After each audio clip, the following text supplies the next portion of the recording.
হে যুবক, হে তরুণ, তুমি এই পা দিয়ে হেঁটে হেঁটে কত সার্কেসে গেলা, যাত্রা দেখতে গেলা, কত নাটক সিনেমা দেখতে গেলা, কিন্তু এই পা দিয়ে হেঁটে হেঁটে তুমি আল্লাহর ঘর মসজিদে আসতে পারো নাই।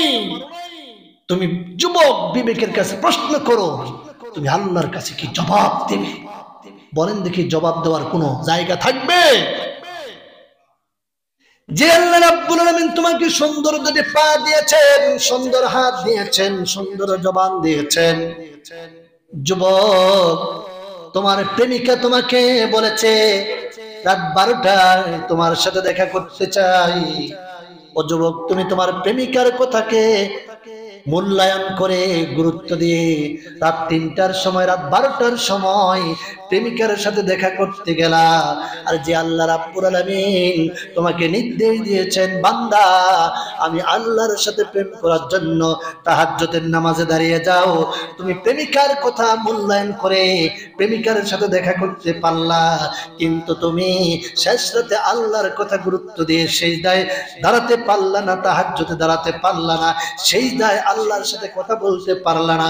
তোমার মতো কুলাঙ্গার আর কেউ হতে পারে না। পারে? বলেন দেখি, এখন প্রেমিকার কথা গুরুত্ব বেশি হলো না আল্লাহটা? কথা না বললে বুঝি কি, কোনটা গুরুত্ব যুবক দিল? যুবক গুরুত্ব দিয়েছে আল্লাহর কথা না প্রেমিকার কথা? প্রেমিকার কথা গুরুত্ব দিয়েছে। বন্ধু, এই জীবন যৌবন তোমাকে আল্লাহ দিয়েছেন প্রেমিকার পিছনে খরচ করার জন্য নয়। তবে যুবক, তোমাকে বুঝতে হবে এই যৌবন কালটার ইবাদত আল্লাহর কাছে দামি না কম দামি? আল্লাহর হাবিব সাল্লাল্লাহু আলাইহি সাল্লাম বলছেন, ও যুবকেরা শোনো, ও তরুণীরা শোনো, যৌবন বয়সে একটা সিজদা দিবা। জোরে বলেন, কয়টা? যৌবন বয়সে একটা সিজদা দিবা, বৃদ্ধ বয়সে 70টা সিজদা দিবা।